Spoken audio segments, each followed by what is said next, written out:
Chegamos ao último bloco do nosso Tome Ciência, hoje discutindo os grandes desafios da ciência a partir do exemplo da computação, um debate que estamos fazendo com o professor Washington Braga, da FAPERJ, o Ronald Sheland, do CBPF, o Celso Ribeiro, da UF, e o professor Arndt von Stack, que está sendo o guia da nossa discussão. Mas antes de eu voltar a palavra para ele, e já agradecendo a presença de todos vocês aqui, a colaboração, eu queria deixar um recado para vocês. Todos eles nos enviarão para colocar lá no site, você vai poder ver, dados de internet ou mesmo velho, tradicional livro, para que você possa discutir um pouco mais sobre o assunto, aprendendo sobre ele.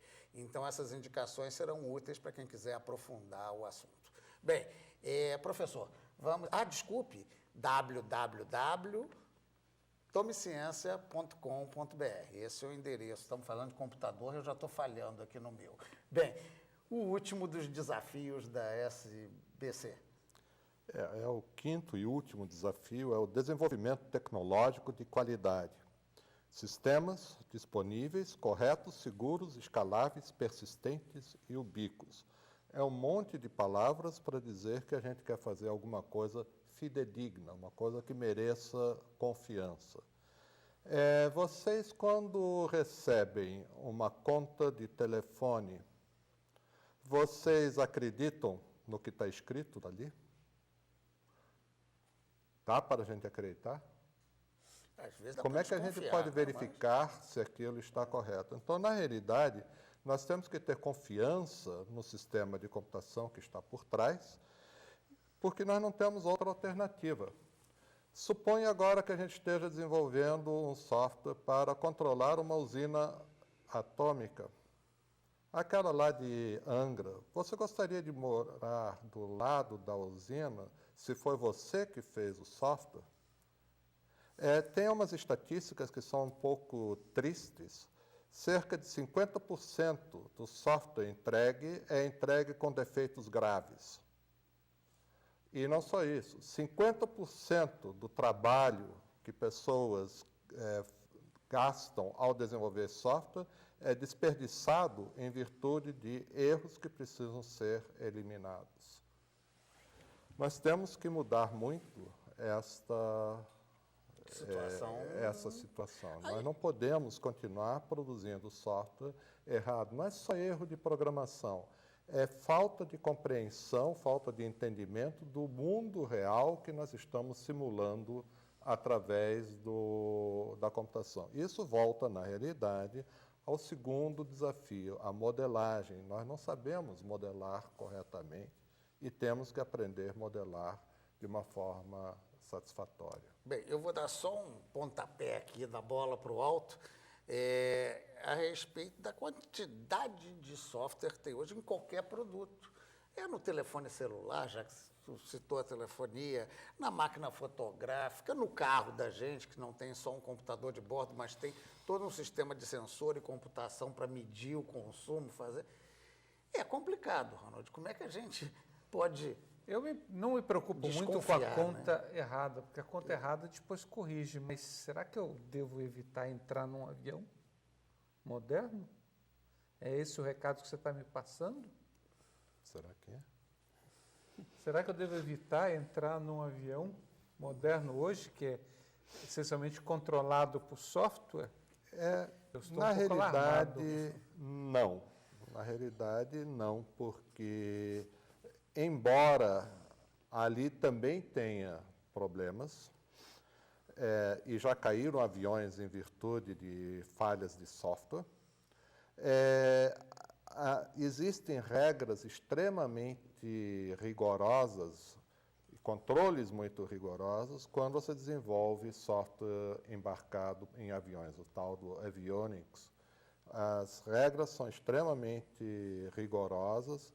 A probabilidade de um erro continuar existindo, embora o avião esteja em uso comercial, é muito pequena. Existem erros, desconfia-se, por exemplo, que o acidente da TAM tenha sido um problema de software, porque, de uma certa forma, fica meio esquisito um sujeito ter a alavanca de motor toda para frente quando ele está em modo de frenagem, quando ela deveria estar toda para trás.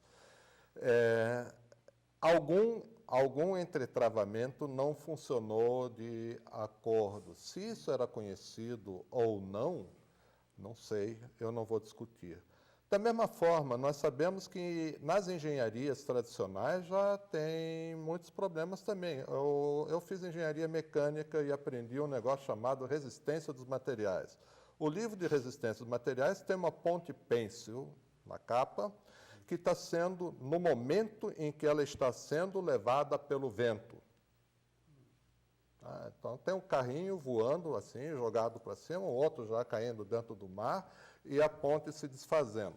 Ou seja, nós aprendemos com os erros. E o pessoal de computação também aprende com seus erros. O Celso está pedindo ali uma parte para salvar o avião ou para direcionar a gente para que caminho, Celso? Eu acho que é por aí mesmo, sabe? Porque para que o avião não caia, né, para que a ponte também não caia, a gente tem que ter investimentos muito grandes em pesquisa. Né? A gente tem que ter investimentos em pesquisa que permitam o desenvolvimento do software, do hardware necessário para satisfazer todos esses requisitos. Então, eu acho que é importante comentar também aqui o que existe em termos de esforço de financiamento de pesquisa, né, dentro dessa área. Eu queria comentar 2 ou 3 exemplos. Então, em princípio, em 2007, no final de 2007, o CNPq lançou um primeiro edital voltado para problemas referentes a esses 5 grandes desafios. Então, foram um grande número de projetos de pesquisa que foram aprovados, né, voltados já para esses grandes desafios. Uma outra coisa muito importante, bem recente, é a criação dos institutos do CNPq. Então, o CNPq fez um grande investimento, né, para criar institutos que congregassem pesquisadores de diferentes instituições, diferentes universidades, para que se unificassem, que trabalhassem junto, congregassem esforços em determinadas linhas. E um dos institutos que foi criado, que é o Instituto Brasileiro de Ciências da Web, né, é um instituto que congrega, então, a COP da UFRJ, a Universidade Federal Fluminense, a PUC e outras instituições do Rio de Janeiro. Né. Ao todo, são 10 instituições diferentes, com 80 pesquisadores trabalhando, que vão desenvolver pesquisas apoiadas pelo CNPq em questões ligadas às ciências da web. Quando a gente está falando de ciências da web, isso aí permeia quase todas as discussões que nós tivemos aqui. Né? Quando a gente está falando em ciências da web, nós estamos falando em modelagem matemática. Né? Como é que você modela a comunicação entre os usuários da web? Como é que você modela o tráfego de informações dentro da internet? Como é que você trata a questão da segurança, dos equipamentos que vão ser utilizados para acessar a web? Então, esse é um projeto muito grande, são 3 milhões de reais, né, ao longo de 3 anos, é um projeto importante, né, que está sendo financiado pelo CNPq, foi iniciado esse projeto agora no mês passado. E só um último ponto que eu queria comentar também, é que quando a gente fala em grandes desafios também, e na aplicação, ciência aplicada, tecnologia, indústria, a gente não pode esquecer da ciência básica. Tá?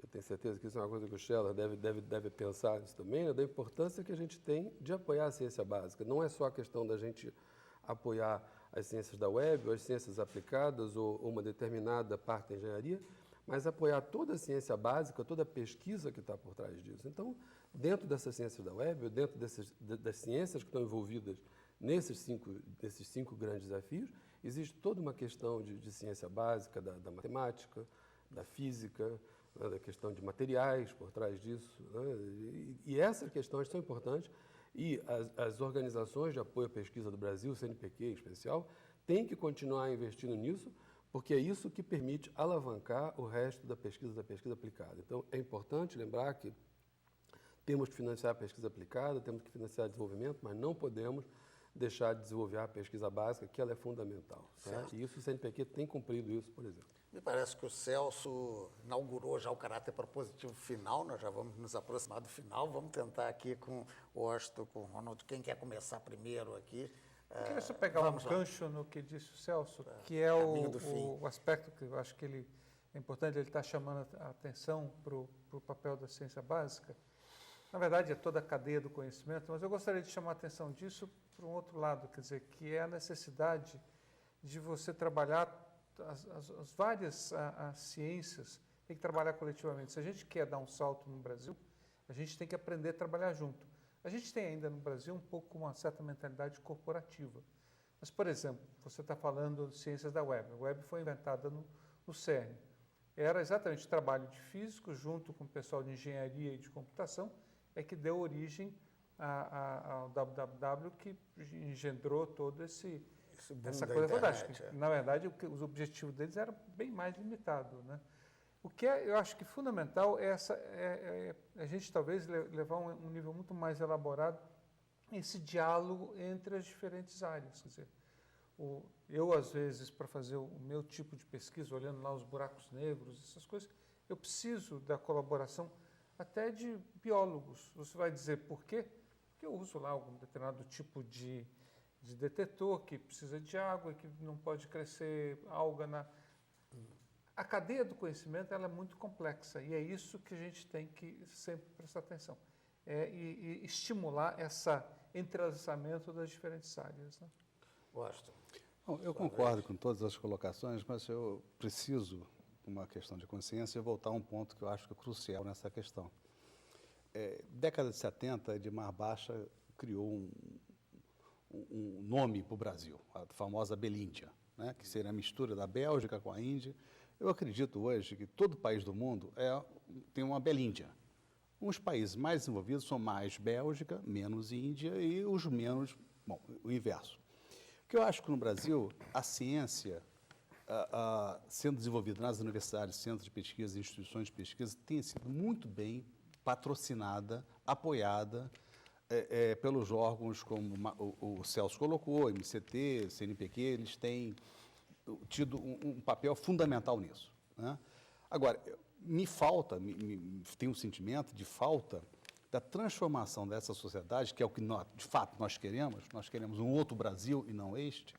É importante que haja um investimento maciço na educação. Quer dizer, é claro que o MCT tem um papel fundamental, o CNPq e tal, mas falta no Brasil um treinamento mais rigoroso, uma reengenharia da educação que permeia, claro, a faculdade de pedagogia, não tenha dúvida, mas acho que permeia o resto da sociedade. Então, acho que o grande desafio que a gente precisa resolver nesse país, se nós, de fato, quisermos melhorar a porcentagem bélgica do Brasil, da nossa Belíndia, né? É um exemplo, eu vendo uma reportagem de televisão... Na verdade, a porcentagem mais pobre, no caso. Não, eu quero aumentar a percentagem da Bélgica, né? Então, eu estava vendo um noticiário falando sobre trânsito na cidade do Rio de Janeiro. E o repórter estava falando, aqui nessa região onde ele estava, o fluxo de 15 mil veículos. Aí eu pensei, gente, isso pode ser um problema ou não. Porque se eu estou lidando com 15 mil veículos por ano, não é problema algum. Quer dizer, o que faltou no repórter, eu acho que é uma informação de que é importante o volume de automóveis passando numa determinada, em 15 minutos e meia hora. Quer dizer, se vem na televisão uma informação desse nível, para mim significa, embora eu não estou falando de pobreza, mas é a falta de conhecimento da pessoa que está vendendo uma informação. Eu acho que esse é o problema no Brasil. Tem a Bélgica, com o CNPq sendo apoiada, né? Mas acho que a população brasileira não está informatizada num conceito inteligente, né? Nós estávamos falando do uso efetivo da informação, do conhecimento. Eu acho que esse é o ponto mais crítico, né, dessa questão toda. Bem, e nós chegamos aqui ao final do nosso tempo. Queremos mais uma vez agradecer a presença tanto do Washington quanto do professor Ronald Schiller, professor Arndt, lá da PUC, e o Celso Ribeiro. Agradecer e deixar uma mensagem para vocês. Falamos aqui de grandes desafios da ciência e eu acho que pela fala final do Washington me parece que o grande desafio ainda é de melhorar cada vez mais o nosso conhecimento, o nosso acesso ao conhecimento, que é, no caso, uma pequena partícula do que nós estamos fazendo aqui com o programa, querendo que você tenha acesso a esse conhecimento e se estimule a saber cada vez mais. Até a próxima semana, portanto.